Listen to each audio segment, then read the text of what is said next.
Everybody, welcome back with the platform. Platypus is the name. Today we're talking precision boost chips, how to get them, what to do with them. So you've probably gotten a few of these and you may not know. I actually didn't even really know how to use them because it said calibration enhancement, but nothing popped up on the screen. But you unlock this when you get level 45. Now, how do you get them? The only way that I've seen to get them in the game is by doing the expansion drills, which is under the bada bing, bada boom, is under campaign, combat simulation, expansion drills. And this is kind of like that Honkai Star Rail mode where you go through these stages, you get stars and you get rewards, and then it's like Mirror of Memories or something, and then it resets every, I think, 2 weeks. So there's a bunch of currency in here, and you can see here, bada bing, this is where you get these precision boost chips.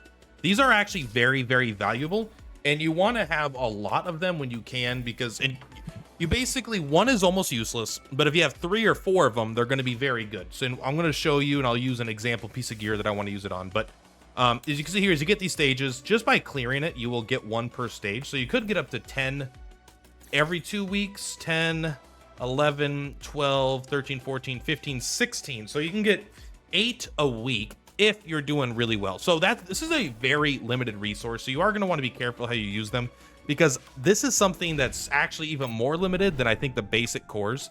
However, not as essential. But if you go try to buy them, like, you can't even buy them.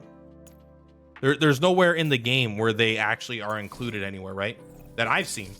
I'm sure they could add them to something, no problem. But I actually just genuinely think these are a very limited resource that you cannot directly spend money to get as well. So even whales will have more of them because they can get more clears per week, but it won't be a lot. I like that this picture, I like when the pictures show exactly what you're getting. 2 of these, 1 of these, and then I guess 120 cubes, which, you know, maybe that's not 120, doesn't matter. Point is, so what actually are these? So once you get to level 45, that's how you unlock them. You're going to go into the refitting room, and I believe I want to use mine on you here. So basically you go into your weapon. At first I thought it would be a resource to get free dupes, like you'd be able to use 10 of them to get a copy of a dupe, but that's not how it works. It's for attachments. So if you come in here to attachments, you can basically look and you can calibrate. Calibrating is normal, right? You could just do this, and you're basically re-rolling these when you calibrate, right? You have random boosts to each of these, but this is where you get the ability to add boost materials. And then you can add basically 1, 2, or 3. If you add 1, it'll add 1 a random stat, and then you can go up to 2 or 3, and you can go to 4 on muzzles, which is what we're going to be doing today, just because I kind of want to show it. But so once you get up to the max, all of the stats above will be boosted, right? So if you want to high roll it, like you could, this is the thing you could do, right? I only want to use 1 because I only want the % attack boost to go up, right? But if you use 1, because you only want 1 to go up, it could randomly give you the defense boost, and it's effectively like you used 0, or it's effectively like you got nothing out of it, so you wasted 1. Same with 2, you're kind of running a 33% chance of just having wasted them, not getting the one you want. Whereas if you run all 3, you're guaranteed to get the one that you want. So you basically just want to be careful with how you're using them. You could choose to gamble them, but again, this is so limited. I don't think gambling is necessarily the right idea unless you have 1 left at the end of a month or something and you're like, you know what, let's just see if we could do it. But usually boosting all 3 is good. So what do they actually do though when they boost it? This basically means when you re-roll it, it's going to just get a higher average. I don't believe, it's not guaranteed to go up, but it is. So if they're all baseline, they all are guaranteed to go up. However, I re-rolled this one twice. I did 6 of these just to test the system. And so I actually got more attack boost. Before I had like 3% attack boost, then I went up to 6%, and then I went up to 6.3. So this one climbed each time I did it. However, defense boost went up to like from 6.8 down to 6.6. So I believe the defense boost % actually dropped a couple. So I don't think it's guaranteed to go up. Now, if you come in here, basically it's saying it will further enhance existing attributes of the current attachment. However, the number of enhanced attributes won't exceed the attachment's maximum capacity. Then you can see here, right? You get a bonus 100% or higher based on the attribute's base value. So maybe if you just do 1 and 1 and 1, it'll be good. But this is like, what's tough is that this is such a limited resource. I don't want to just experiment with it randomly. So because I already used 6 just to kind of see if they would always all go up. And the second one, I definitely had a little bit of a defense downgrade. of a little bit. So basically that's what it is. So let's actually go to a piece of gear I want to use it on. I think I want to use it on this.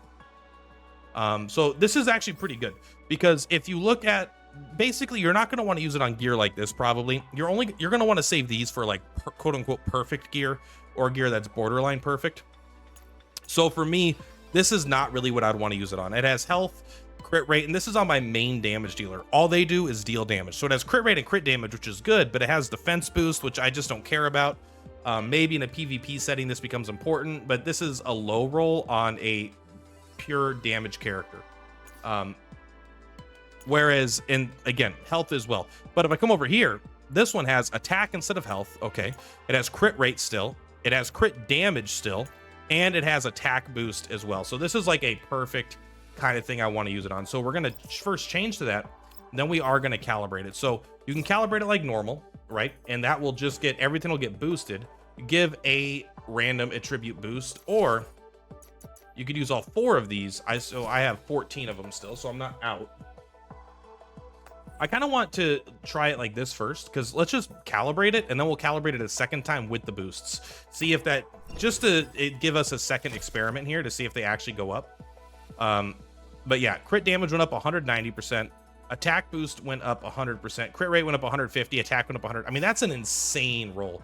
But the attack boost isn't that high. So I am going to try to calibrate it one more time using this. And again, this is partially so I could learn with you guys. It's such a limited resource. I don't want to do it. So all of the attributes have been boosted. So let's see actually what the result is here. So as you can see, I wish it showed us the previous one here, like them side by side. It kind of does. So this, it says effective increase, but this is actually going to bring this down, this down, this down, even though this will go up, and this one will stay the same. So you can see it's just a way to basically weigh your, guarantee you're getting boosts on the things you want without needing to calibrate a bunch, I suppose. It doesn't seem particularly good, because yeah, this is going to go up from 3.4, but this crit damage going down to 9% instead of 13%. So they're valuable and they're powerful, but I think you basically want to use them to save yourself currency or whatever. It just doesn't, because it doesn't guarantee you a boost above where you're currently at. Maybe it does give you like a higher chance of, if you keep using them all, you can get this one, you're more likely to get them all maxed out. But basically I would probably use them once to get it as good as you can. And ironically, I actually got an insanely good roll on this, right? 13% crit damage, 12% crit rate, 56 attack is whatever, but a 6% attack boost is way more than what we were using, right? We were using this, I believe. So we had, this brings our attack up, it looks like, to 193 on the weapon overall, with a 20% overall attack boost. So I wonder if that's calculated into that. Let's take a look what our attack is. Actually, let's take a look. We're at 1955. Let's see if we switch back to our other accessory here. It was the muzzle. Attachments, muzzle. I should have checked this first, right? But change, what was it, 1955? Down to 1786. So not quite 200 more attack from that little boom, switch over. That's a lot more power. That's over 10% more power just right there. And again, I hit all the wrong buttons in this fucking game, bro. So let's switch that back really quick. And yeah, that's basically it. I don't have much more to talk about here, but kind of wanted to just, because I just realized that I unlocked these and I hadn't, oh, there you go. Is a compare button. I hadn't found out how to use them, and so then I finally found it. When you go in to calibrate the weapons, you could use them there. So they're very not narrow, they're very limited, so I'd be careful how you use them. But it seems like when you want to use them, you basically want to use a bunch to go all in on a weapon. Like, you probably don't want to use one, because then if you use one and you get health, and I think it's guaranteeing that you get no lower than 100% boost, right? That's basically what it's doing. You're not going to get a 50% boost, so you're guaranteed to get at least 100% boost. Now, I don't know if these lines can go up higher, because there obviously are higher lines. If you look at, if you come over here and look at weaker weapons, the lines get higher and higher and higher if you get to like lower rarity stuff. I don't think we have any blues. Yeah, so look how high the lines are. But I'm pretty sure that is mostly like based off rarity, right? And this is just saying that you can get lucky and roll even higher on these rare ones, right? Because these lines are low.